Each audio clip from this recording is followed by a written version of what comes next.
Hi, welcome to Pixel Generator. In this video I would like to show and inspire you on how to cost-effectively mod or upgrade your case, add additional features that improve the airflow, cable management, change up the design inside and out, even by using simple fridge magnets. I'll go over techniques like cutting, sanding, polishing, and painting. I'll also show you that you can even make your own ARGB strips, so you don't need to buy those expensive ones. And as a bonus, I'll give you the files to the 3D printed parts I used here for free. As a subject, I used the Seta A1 from Silverstone, but you could also use these ideas and 3D parts on about any case. At the end, I ran some tests to see the differences these upgrades could make. Let's get started. Let's start off with a stock Seta A1. It looks decent, has a nice aluminum front with some subtle ARGB lighting, a glass side panel. It comes with two large 200mm fans at the front that spin at up to 800 RPM. And additionally, there's a 120mm exhaust in the back that runs at up to 1500 RPM. Throughout the course of making the original overview video, I came up with this concept, which I then sketched out in a CAD program for better visual reference. Through some inspiration on the internet, I came up with the idea to integrate a mesh fabric into a 3D printed frame to encourage more airflow through the front. Granted, it took a few tries to dial this in. Typically, when the parts come off the printer, I break the edges or sand the whole part if I intend to paint them later anyway. On the back you can see that I incorporated a space for a washer. That is because I integrated a 10mm neodymium magnet on the rear of the mesh frame. This way, various personalized emblems can be attached quickly and easily, like this AV logo or a Silverstone logo, and from each I made 2 copies. So, who can already guess what these parts are going to be? As before, I sanded the parts and simply bonded them together with super glue. To remove the visible grooves and layer lines, I used a spray filler. These dry quickly and can be easily sanded. To grease the parts before spraying, I mostly use a basic brake clean. About 3 coats are usually enough to get the parts nice and smooth. Between each coat, let dry, sand with about 400 grit, clean again, spray on the next layer. If everything is smooth enough, paint as desired. But I'll spare you the time here. Let's rather continue with the front. I've already marked out the hole positions, so let's get to cutting. Obviously, the jigsaw won't work. Okay, change of plans, drill some holes, use some elbow grease, and a simple handsaw. Nope, that is taking forever. Returning from the shop, please welcome our new friend, Mr. Motorsaw by Dremel. This is more like it, and it's also become a seated job, so that's just perfect. But please drop an F down below for our cemetery of blades over on the right. Small tip to avoid this. Don't go too hard, and using some WD-40 or something similar truly helps. With most of it roughed out, I move closer to the edges with my standard Dremel. Yeah, I know, another Dremel. Alright, let's see how the front looks now. Nice! Just got to get those edges straight and the corners more consistent. A little here, a little there. I actually thought the Silverstone lettering was just painted on, hoping it would wipe right off with a little chemical magic. But neither brake clean, acetone, nor nail polish remover could harm it. Only a polishing paste could get it off. But that revealed the bare aluminium beneath. Unlike me, you should pay attention to what is included in the cutout area. But it's too late now, and it cannot stay like this. So we've got to bring out the big guns. After yet another small stop at the hardware store, a small selection from coarse to fine was picked up. Let's see how we can get the original finish off then.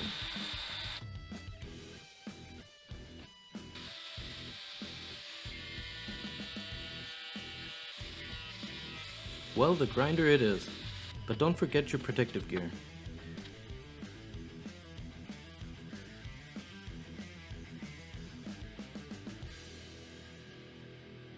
I've worked my way down the grit ladder from rough to fine, from grinding to sanding, and finally to polishing. Will this all be worth it? We'll see. How will the mesh frames get attached to the front, you ask? Good question. Simple answer, by using super glue and neodymium magnets.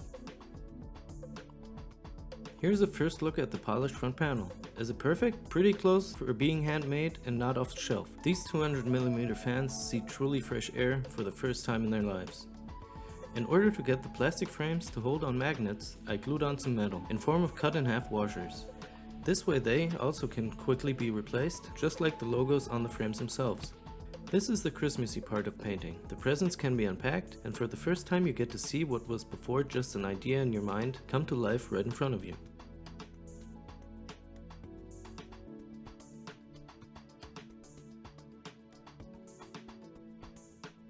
I bet some of you probably already recognize the Silverstone case these white parts are based off of.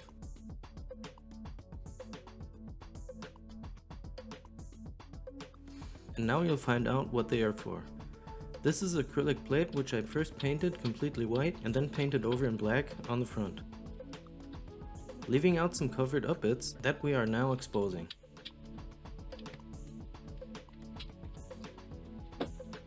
This is where the ARGB LEDs will be set over.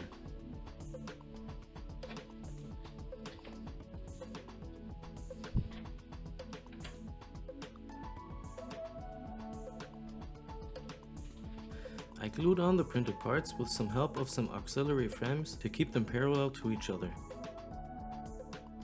The light can only shine through in the middle now. Which LEDs did I use and why?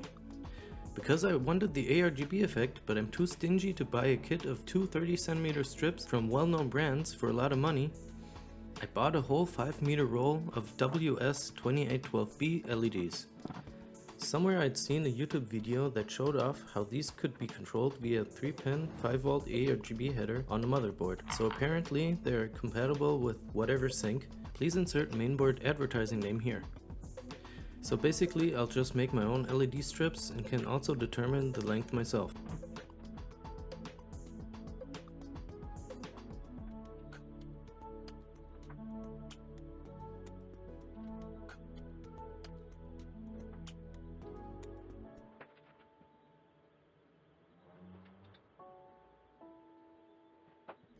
And since the adhesive strips are known to be quite crappy, magnets are again used here.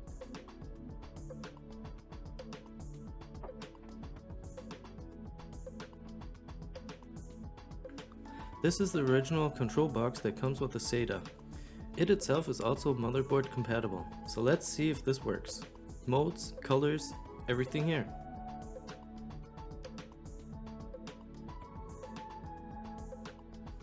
And since I used some cables and plugs intended for a normal 4-pin RGB LED kit, the red wire was not needed.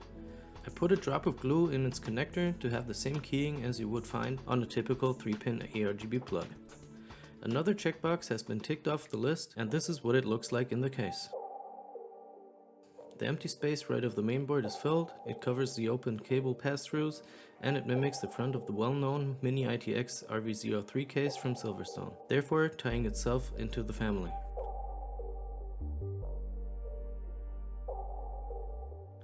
Moving on to the next idea. And again, can you guess what this is for?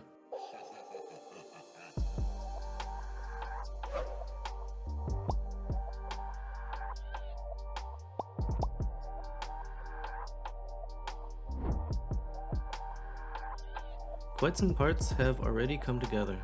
2 different frames for the front, logos in the AV Techie design, Silverstone logos in metallic gray, these, who guessed it, SSD holders, some cable management bars, a couple of covers, the RV03 element, and of course the newly polished airflow front.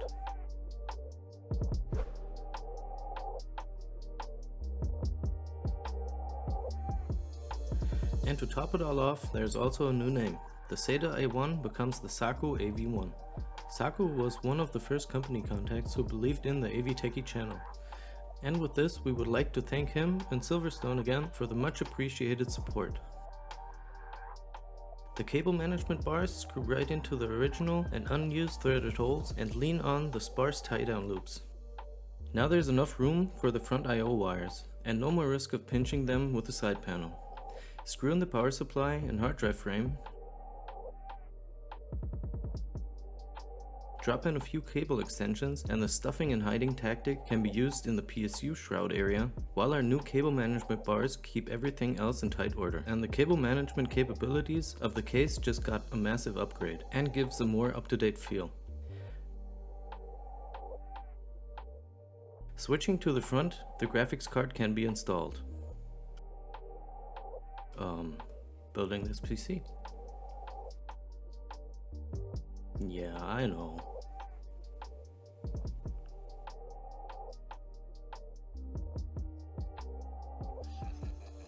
Alright then, come on.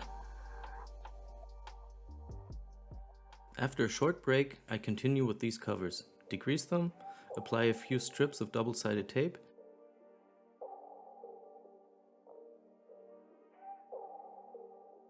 and the unsightly front I/O cables disappear. The Seta, just like some other cases, has space on the power supply shroud to mount two 120mm fans. Only who does something like that, and where does the air come from? Through a random comment on AVTechie's channel, in which someone alleged that 2.5-inch hard drives or SSDs were reserved for laptops because of their small form factor, I was, well, let's say, inspired to design this. I angled them for a more interesting look, but also to redirect air upwards into the graphics card. So 3 functions in one: more storage, looks, and cooling. Finally, can you use fridge magnets for case modding? Of course you can. Just bring some home from a vacation, for example, and switch them out. Everything is in, and the side panel goes back on. I added some additional RGB strips on the top and bottom for more even illumination. The SSD holders fill the empty space under the graphics card nicely. The RVZO3 element gives some character, and the covers above hide the unsightly I/O cables. Yeah, I can already imagine the comments on RGB. Allegedly, nobody likes it, it's too much, and nobody buys or needs it anyway. I enjoy RGB. You can change things up quickly and easily. Not everyone has or should have the same setup, environment, or personal taste. For example, adapt your system to the season, different colors, with different logos, or different mesh inserts. More flexibility equals more better. But now let's get to testing. Oh come on, are you serious? The trusty GTX 770 has passed away. Now we need a new heating element for the job, and this is where a well-preserved EVGA GTX 970 for the win comes into play. And since everything is already here, off comes the cooler for a fresh dose of thermal paste. The edges of the PCB can also be blacked out now. Final step is to cover the blue emblems with white vinyl and some getting used to that unusual power connector position. These are Arctic Bionics F140s, 140mm fans that spin at around 1800 RPM. I just wanted to see whether the case needs 200mm fans in exclamation marks, especially after the changes to the front. In addition, the 140s fit nicely into the new cutouts, but only after I printed a few adapters to adjust the position beyond the original dimensions.